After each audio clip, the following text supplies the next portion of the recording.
Me dice, tu único derecho es largarte de mi país. Our people have been escaping the exploitation that the American corporations have created in their countries. It's the closest thing that I'm aware of to having concentration camps here in this country. No ICE, no KKK, no fascist USA. No ICE, no KKK, no fascist USA. No ICE, no KKK. Mexico should step up and stop this onslaught, this invasion into our country. Illegal immigrants with criminal records, ordered deported from our country, are tonight roaming free to threaten peaceful citizens. Donald Trump's nationalist and xenophobic rhetoric has been a cornerstone of his ever since he announced his candidacy for president in 2015. And since coming to office, numerous immigration raids have been ordered across the country, using the notorious Immigration and Customs Enforcement, or ICE. In 2018, nearly 400,000 people were booked into ICE custody. The conditions that many of these people are being put into, including the separation of children from their families, has been the source of outrage. And it's not uncommon for activists to refer to ICE detention centers as concentration camps, ever since Congresswoman Alexandria Ocasio-Cortez used the expression in an Instagram Live video. The United States is running concentration camps on our southern border, and that is exactly what they are. They are concentration camps. And it isn't just on the southern border where opposition to the camps has seen growing protests. We're here at the Close the Camps rally in New York City. We just left Madison Square Park and we're marching to an undisclosed location. This march has been organized by a coalition of activist groups that are demanding an end to family separations, dignity for the undocumented, and for the Democrats to end their complicity with the funding of ICE programs and detaining migrants. Did you see that little girl on TV the other day?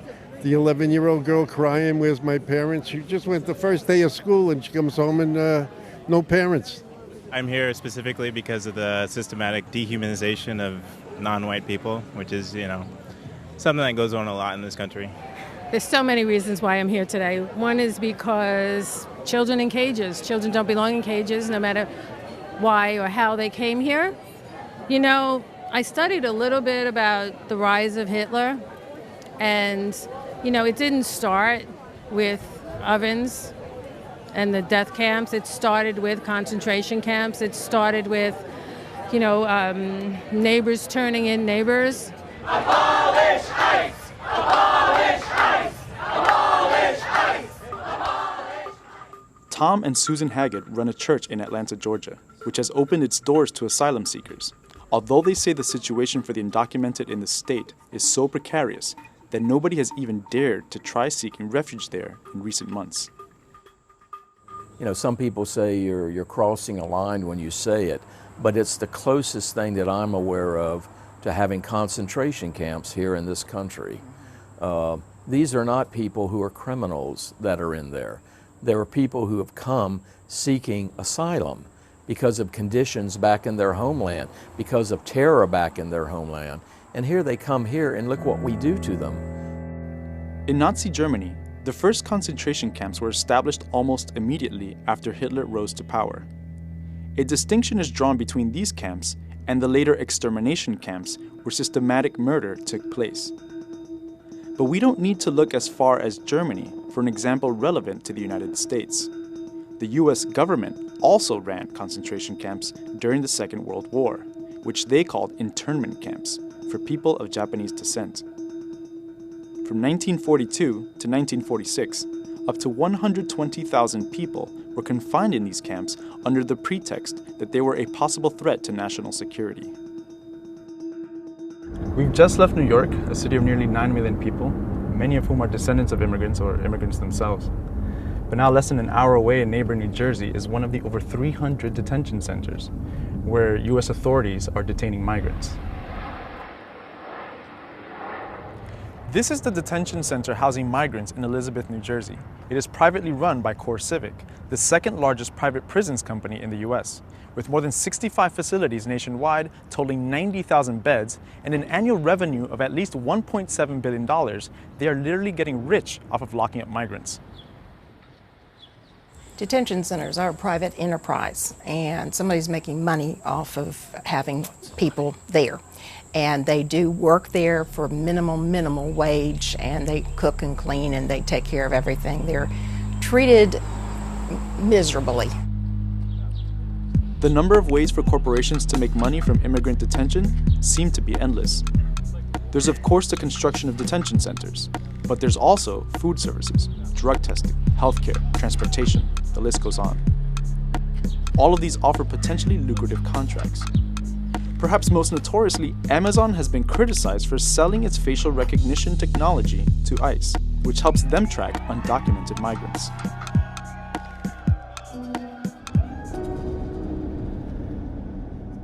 Back in New York, we met with Mirna, whose story of attempting to build a better life in the US brings back painful memories of crossing the border on 3 occasions.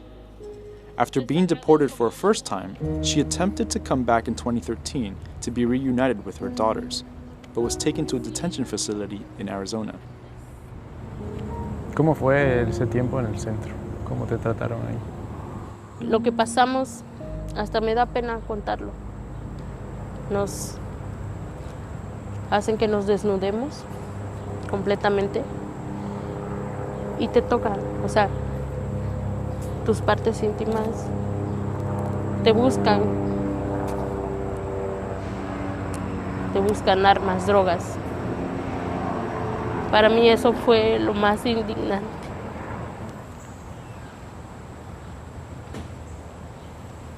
Mi hija iba a cumplir años unos días después. Cuando me detuvieron, yo empecé a gritar su nombre. Gracias. Yo empecé a gritar su nombre. Y como castigo me metieron en una celda más helada y más pequeña. Un oficial blanco, recuerdo su rostro, hasta colorado se puso porque me dice, tu único derecho es largarte de mi país. Me lo dijo en español. So who is responsible for laying the groundwork for the deportation machine? Although Trump has been crystal clear about his disdain for migrants, he isn't the one who started family separation or mass-scale deportations. ICE was founded in 2003 during the administration of George W. Bush. And although Trump's rhetoric may be overtly racist, anti-immigrant sentiments coming from US presidents are hardly new. That's why our administration has moved aggressively to secure our borders more, by hiring a record number of new border guards, by deporting twice as many criminal aliens as ever before.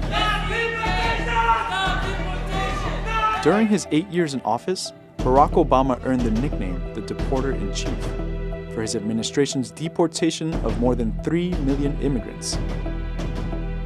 Karina Garcia is an activist who has been fighting for immigrant rights for over 15 years. I think Trump's America, it's a continuation, really, honestly, of Obama's America. The Obama administration created the deportation machine, and then that went into the hands of Trump. And so he's just pressing go on it. So the Democrats have a lot of responsibility in the situation that we're in now. For Karina, this responsibility also extends to U.S. foreign policy and Washington's history of intervention in Central and South America. The people who are in power know why we're here. Our families are here. Our people have been escaping the exploitation that these corporations, these American corporations, have created in their countries. And they're escaping the wars that they've created in these countries as well, where CIA has trained the biggest torturers in Latin America.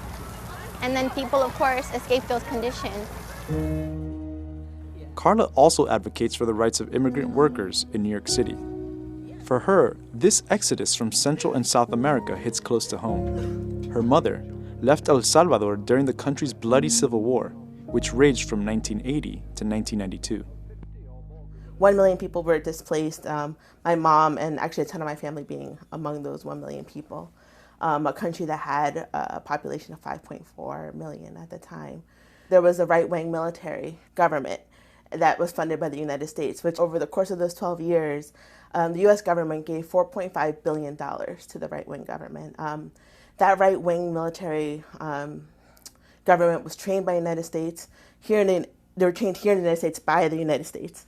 And they also helped fund the death squads, which accounted for 85% of the murders in El Salvador. So during those 12 years, about 75,000 people were killed.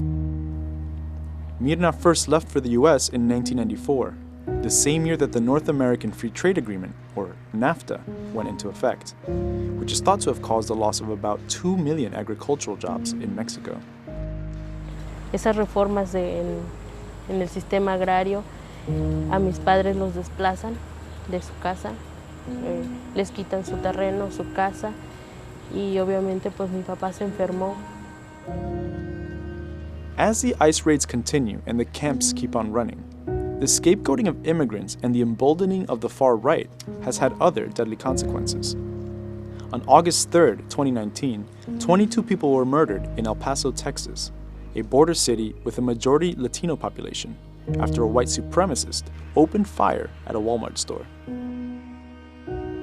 The suspect, Patrick Crucius, had driven to El Paso looking for Mexicans to shoot. White supremacists have raised their heads at many times in the life of this country. You can go back before the Civil War. You can go to Reconstruction. You can go into the late 1800s. You can go into the 1920s, and you can find the exact same patterns. You can see the same thing of statements coming out of the White House even. So this is not as unusual. You know, we think, oh God, we've all fallen apart. Unfortunately, this is who we have always been. If you're not happy here, you can leave. And that's what I say all the time. That's what I said in a tweet, which I guess some people think is controversial. A lot of people love it, by the way. Trump's emboldening of white nationalism in the U.S. goes beyond fear-mongering around immigration. He has made racist attacks on the Squad, the 4 congresswomen of color considered to be on the left of the Democratic Party, one of his obsessions in recent months, saying that they should go back to where they came from, even though 3 of the 4 were born in the U.S.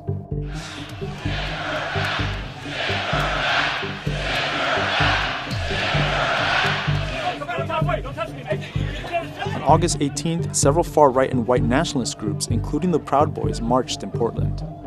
Prior to the march, Trump renewed his threat to label Antifa a terrorist organization, a move many see simply as a means of attempting to criminalize any form of progressive protest. Despite this, the resistance to Trump, the deportation machine, and white nationalism shows no signs of letting up.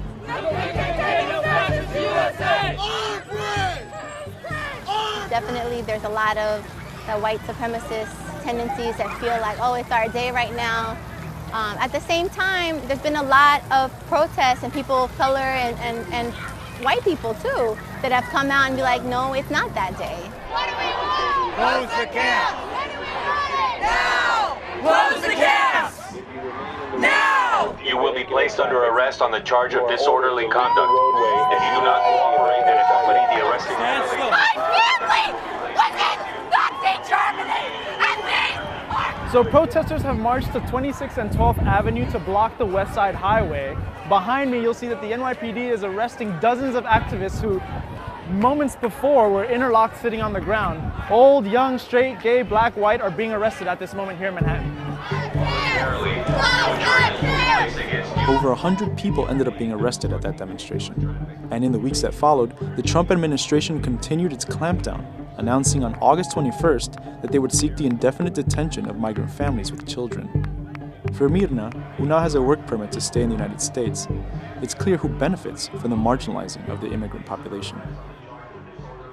El gobierno quiere esclavos sustentables y no quiere incluirnos en la sociedad.